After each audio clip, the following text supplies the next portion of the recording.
Hello and welcome to video 6 in our speaker series on improving public speaking. This video is about questions. So this is one of the most underestimated and I think underappreciated aspects of public speaking. A huge part of public speaking is being able to answer questions well. It's, whenever you pitch, whenever you present at work, obviously interviews, and a lot of public speaking formats will have questions from the audience, questions from the judges, questions from other competitors. Even debating has points of information which are ostensibly questions. Questions are a really, really good thing to be able to deal with well, and I think that doing a lot of public speaking that involves questions is actually a really, really useful life skill to learn. Probably every bit as useful as learning to just give a speech. It's also something that a lot of people do very, very badly, even though it's not that hard. And I notice that you get students in even like national finals and international finals of public speaking competitions who give great speeches and then very poor responses to questions, which tells me that it's not something a lot of people think about as much as they should when thinking about public speaking. So let's talk about it. The first and most obvious thing to say is that just like every other skill in the world, to improve at answering questions, you have to do practice. Now, the best form of that practice is going to be competitive, real-life practice. Do forms of public speaking that involve you having to take questions from an audience, a judge, or competitor. That can be BP debating and points of information. That can be competitive public speaking formats. But it can also just be like doing more presentations when you get the chance in class or wherever else. Beyond that, you can obviously practice questions when you're preparing for a competition with a speech. Give your speech to a friend or a peer or a family member and have them ask you questions. Write out 10 questions that you might get on this speech that you've created. Write them down on 10 different cue cards, shuffle them, and then after you've rehearsed your speech once, pick a random cue card, and then you have to answer the question with no extra notes. It's not perfect because you wrote the question, but it's still getting that cadence and that tenor and that tone right for how you answer questions. All practice is useful, even if it's not perfect. The weirdest practice that I sometimes recommend students do, and I do find it can be very useful, is watch politicians or anyone really, but I think politicians is a good place to start, getting interviewed and then or even getting asked audience questions and things like leaders question time, and then pause after a question and try to answer as if you were that leader. It's a bit weird and a bit silly, but it's still practice and it does work. Ultimately though, however you do it, you have to get practice answering questions to get good at answering questions. So the first technique tip is to not answer too quickly, and this is a really common mistake I see. It is so common for me to see people who start answering questions before the questioner has stopped speaking. And there are obvious reasons why people do this, right? You're nervous, you jump the gun, you don't want to wait for them to finish because you don't want that kind of awkward silence in the middle. You want to get it over with because you're not having a good time. I get all that psychology, but ultimately, if you jump into someone's answer, it doesn't look good. Firstly, they might keep talking because no one really likes being spoken over or interrupted, and now you're speaking over each other, which looks terrible. You might also get into that weird halfway house where you're like, oh, sorry, no, you go ahead, no, sorry, no. All right, okay, I'll go. It looks terrible. You don't ever want to be in that situation when you're answering questions. Also, I think you do have a higher chance of grabbing the wrong end of the stick if you don't hear someone out. If you start answering their question before they finish, you might misinterpret their question. It's never a good thing. And last, but certainly not least, if you jump in too early and look like you're just trying to answer the question in a hurry as quickly as you can, you look a bit panicked and nervous and not as in control. And that's not really a good look in any circumstance, especially in public speaking. So you have to be very comfortable in not answering too quickly and allowing someone to speak, waiting for them to definitely finish, and then speaking. And within that, I think there's a really good technique here called the politician's pause. And that's when, after someone asks a question, you take a couple, maybe 3 seconds longer than you actually need to before you start answering to make it look like you're giving the question real genuine thought and consideration in the moment. And that makes your answer look a lot more authentic and a lot more genuine and off the cusp. Even if it is, anyway, it looks a lot better. That sort of looks like something like Pete Buttigieg does this really well, actually, when he was running for president. Poll tested, focus group, memorized answers, made to look like they were just total off the cuff considerations, because he does this politician's pause so well. So it would look something like, Mayor Pete, why do you support abortions in the third trimester? And he would answer like this. Yeah, it's a really important question. And I guess for me it comes down to two things. The first thing is, and then he would give his answer.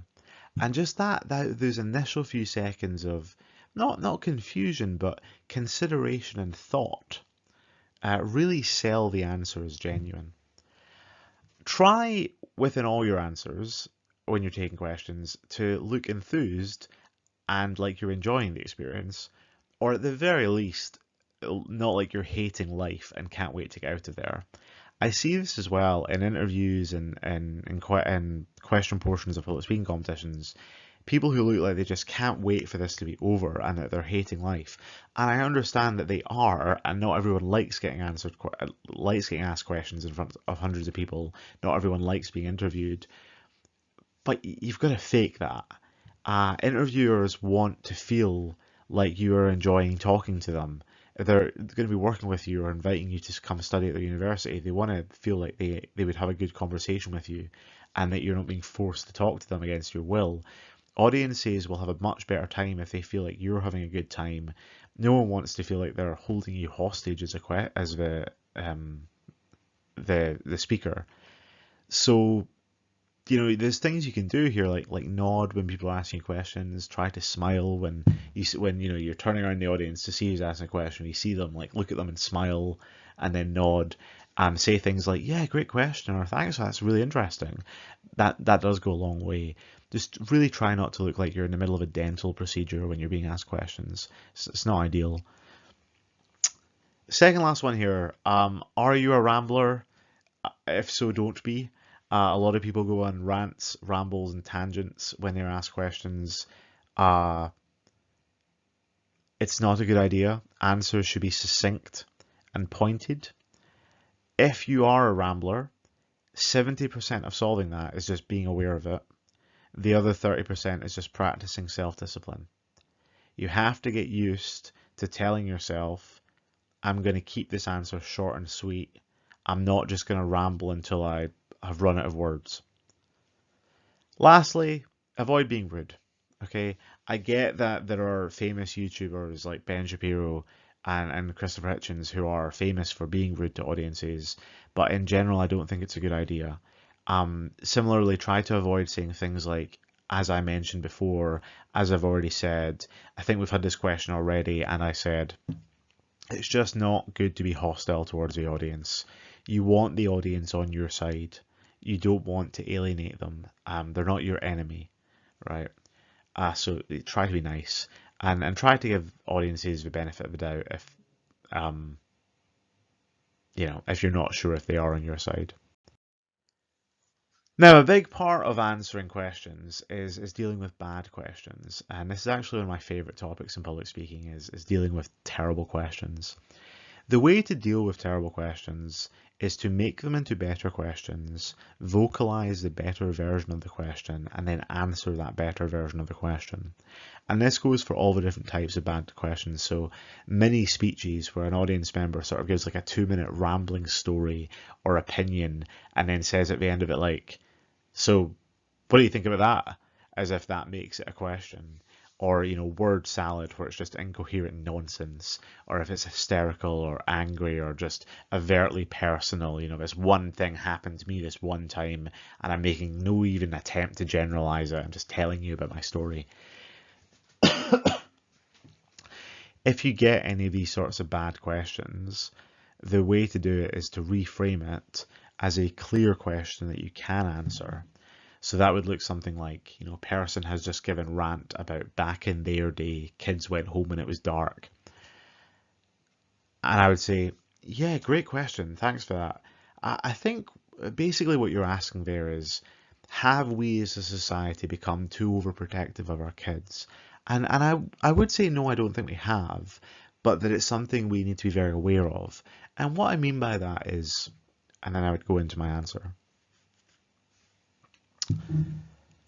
The analogy I use here sometimes is, if someone serves you or pitches you a baseball, it's solid, it's concrete, it's traveling at you, you can see it, you hit it with your baseball bat, it makes a big nice crack, and the ball goes flying, and everyone cheers. Yay.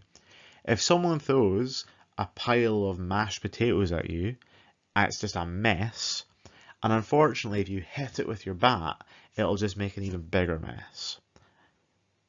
It's really hard to answer a messy question or a bad question cleanly, succinctly, emphatically. You have to give yourself a pitch that you can reasonably hit when that happens, and that means rephrasing their question as something that you can answer and want to answer. And to be clear, it doesn't have to be what they actually meant. They asked the stupid, bad, messy question, so it's not on you to help them out. It's on you to help yourself out by giving yourself a question that you can answer and that the audience can appreciate and answer to. And this is part of why I don't ask for clarification.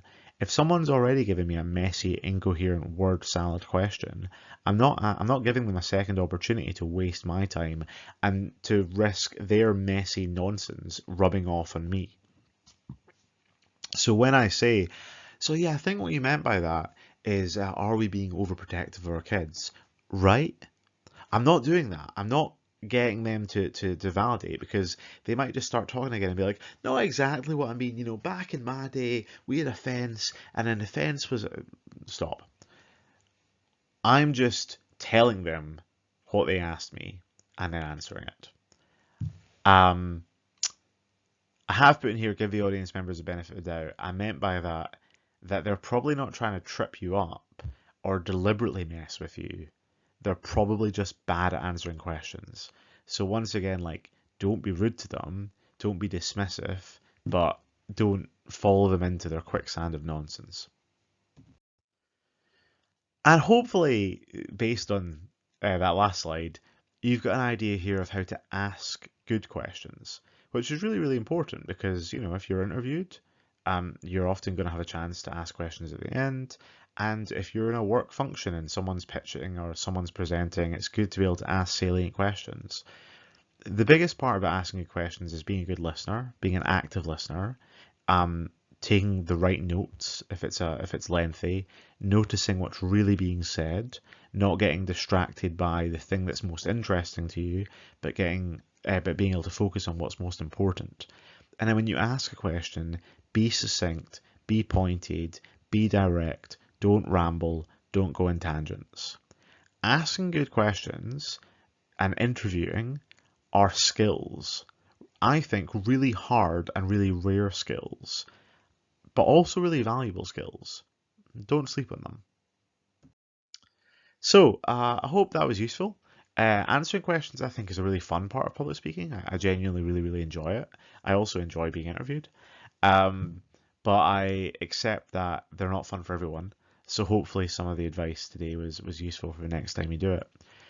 Next time, we're actually going to talk about how to run a public speaking competition.